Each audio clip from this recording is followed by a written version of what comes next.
എനിക്ക് ഇവിടെ എത്തിച്ച് ഞാൻ എത്തിയതല്ല, ഇത് വിളിച്ചതാ. ഇവരെല്ലാം കേൾക്കുന്നുണ്ട്. ഇവരാരാന്നറിയാവോ?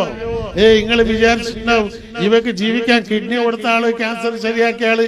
ഇവര് ഇനിയും ജീവിക്കണമെന്ന് അള്ളാഹിനോട് പറഞ്ഞ് ആയസങ്ങ് കയറ്റി കൊടുക്കുമായിരുന്നു. ഇല്ല, ഇവരിഷ്ടപ്പെട്ടു. 33 കൊല്ലല്ലേ ഇവിടെ കഴിഞ്ഞത്.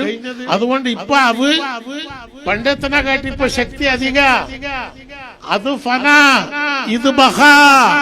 അത് തീർന്നുപോയി, ഇത് തുടങ്ങി. ബാളുടെ ഉള്ളിലുള്ള കത്തി പുറത്തെടുത്താൽ ആ കത്തിക്ക് എന്ത് ശക്തി ഉണ്ടാവോ ഈ മഹാന്മാർക്ക് അങ്ങനത്തെ ശക്തി ഉണ്ടാവും.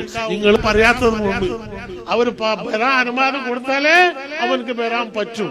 അതുകൊണ്ട് അല്ലാഹു സുബ്ഹാനഹു തആല ഈ മഹാന്റെ ദർജകൾ കയറ്റി കൊടുക്കുമാറാകട്ടെ. എല്ലാ സാദാത്യങ്ങളും ഇന്ന് ഇവിടെ ഉണ്ട്. ആ സാദാത്യങ്ങൾ പുറത്തും അവരെ ദുആ എന്റെ മോള് പ്രത്യേകിച്ചിട്ട് ഉണ്ടാകട്ടെ എന്ന് ആവശ്യപ്പെടുത്തിക്കൊണ്ട് ആ മക്കളോട് ഇത്രയേ പറയൂ.